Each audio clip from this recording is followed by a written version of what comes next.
They are idiots. Idiots who don't want to participate in the affairs of their nation. They think things will just work in and of themselves. This is the journey to one Africa.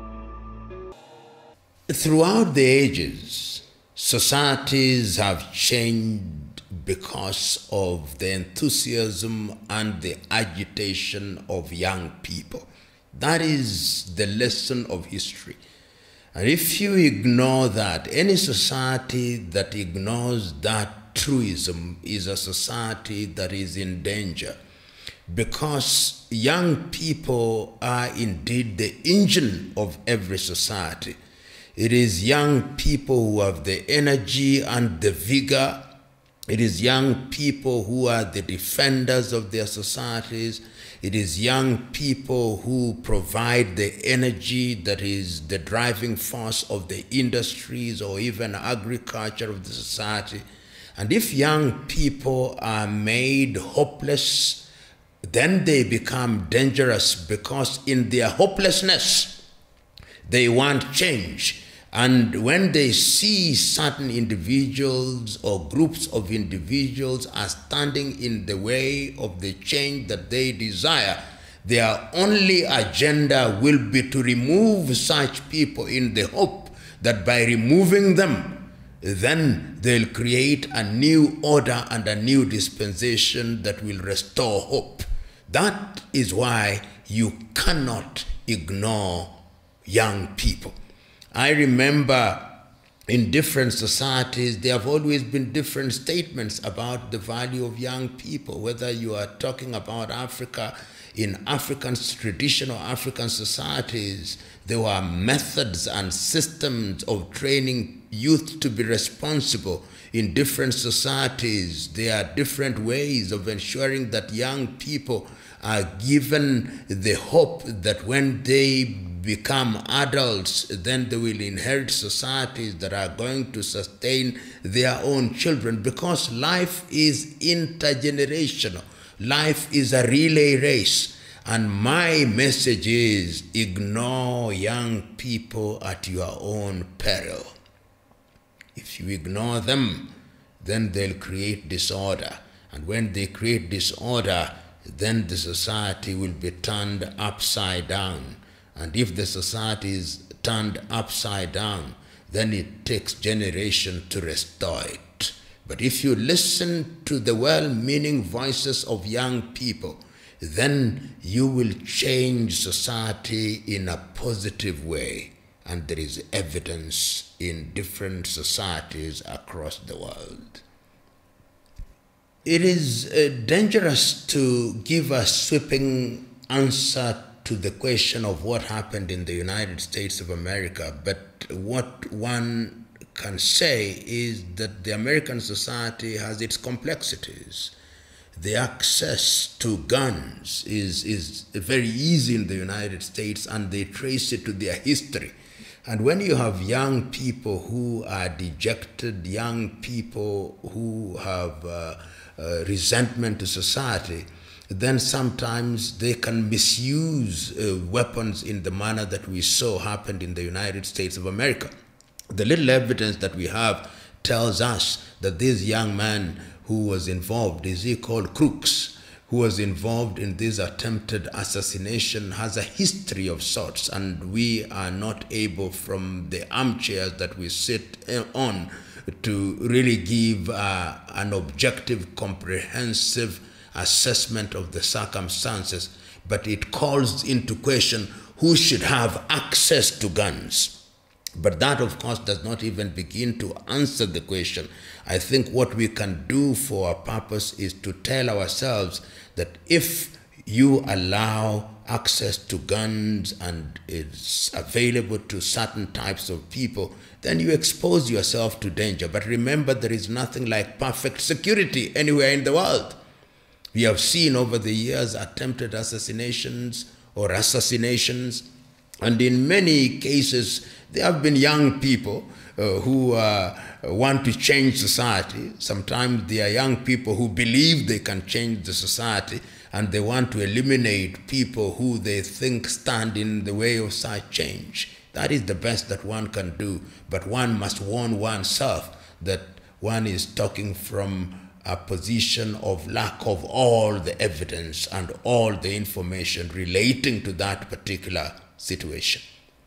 When we started in Kenya talking about the Generation Z, I asked a young person, do you actually know when this classification started? And I told the young man, I want you to go and read a book by an American psychologist called Jean-Marie Tweng, who was given the categorization from the silent generation to the baby boomers, then to the X, then to the millennials, then to the Generation Z, who are now called the Zoomers.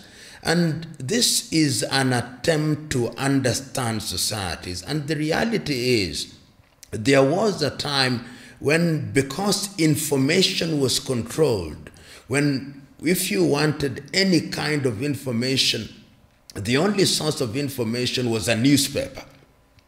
The only source of information was a national broadcaster, which was not even open 24 hours. It would be open for 4 hours during the day. And one can say that the amount and quality of information that was available to certain people in the society in those early days was very restricted. Then there was what one may call a dramatic change in the world, with the coming into being of internet, with the coming into being of what is social media, the Instagram, the Google, all these media that is now available to us, so that instantaneously what happens in one part of the world is made known to a person in a totally different part of the world. And this abundance of information and the ease with which this information is accessed has created a gap in the thinking of the generation, because the society still has those who may be described as the boomers, if you use that classification. It has those who they call the X's and the millennials, and you have these Zoomers who are very impatient. They think they know more than you do, and yet you think they don't know. And that creates an intergenerational conflict. But it's also important to know that even as we talk about the Zoomers in any country, we must also remind ourselves that in quite a number of countries, there are young people in the same age bracket who do not have access to that kind of information. So the society finds itself in an environment of contradiction. And when a society finds itself in an environment where there is contradiction, if there are no forums for mediation, then it generates conflicts. And this is what we begin to see as manifesting itself through protest. And that protest sometimes spills over into the streets. But if you care to read what happens in the social media, there is always some kind of protest going on in the social media, which does not necessarily spill over into the streets. And every society is now being called upon to begin to react and to think, how are we going to deal with this new environment? It is the reality today in Kenya and in different countries of the world, in Africa, that a decision is made by a government official, and the decision is put in writing and is stamped confidential. Within a few minutes, the confidential document is all over in the social media. So that there is nothing confidential. What you think is confidential is now in the public domain. The thing that we call official secrecy is no longer there. And these are generating conflicts which, if not mediated properly, then can spill over in a dangerous way. But if they are anticipated and dealt with in a positive manner, in a manner that engages these individuals who are in this space, who are of a different generation, then it can help drive the nations. Africa finds herself in a more interesting, one can say even dangerous situation, and that is also true of Asia. If you look at recent census and you look at the percentage of young people below the age of 35, it is almost 70% of the population. If you look at people who are above the age of 65 in many countries in Africa, it's less than 5%. So these are demographics that think very differently, behave very differently, and yet they must live together in this one society. How do you deal with it? These are the questions that we must now begin to ask ourselves. And governing countries is going to be very difficult in the future. What we see now is something that the world has never seen before, where everybody is a journalist, where everybody can Google or contact Professor Google, and Professor Google will tell you everything that you want to know. This is the environment in which we find ourselves as countries, as societies, and the question is, are we prepared? And if you are not prepared, the answer is you had better be prepared. And the other question is, can you be prepared enough, even if you want to prepare? Because the dynamics are changing by the day. So it is not going to be easy. It is not going to be for the faint-hearted. It's going to require intellectual agility so that you deal with this new scenario, because it will only going to grow more complex as days go by. I've never been one who simply says, because you are young, therefore you must lead. I think that is not the way to look at it, because youth in and of itself is not the answer. It is ideas. But yet it is also true that societies must have a system where older people give room for younger people to serve.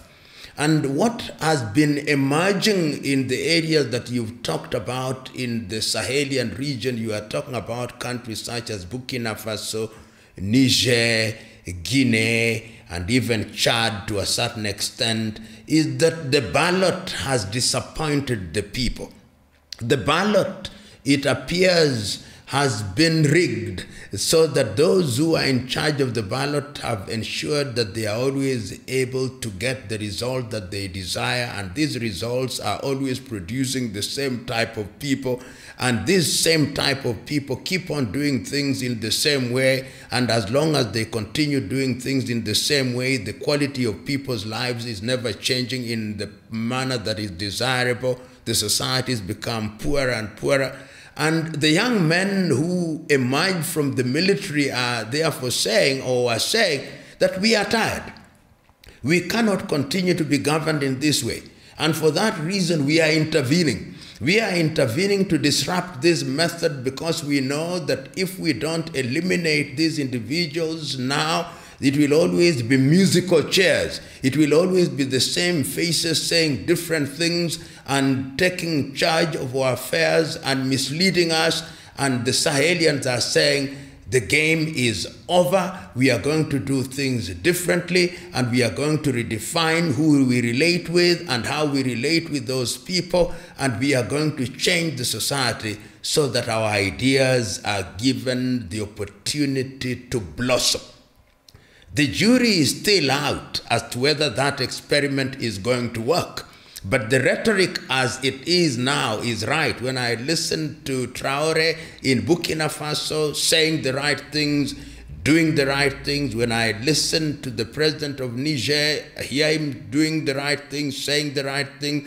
When I listen to the military leader in Gabon, I hear him saying the right thing, the same things in Guinea. But the question is, can this be sustained, and sustained in a manner that is going to guarantee that the voice of the voiceless is going to be heard in a sustained manner? Remember that youth is not a permanent stage or a permanent state. Those who are young today will also grow old. So it is the culture of ensuring that there is a movement of ideas from generation to generation that is going to be the true guarantor of sustained change in the society.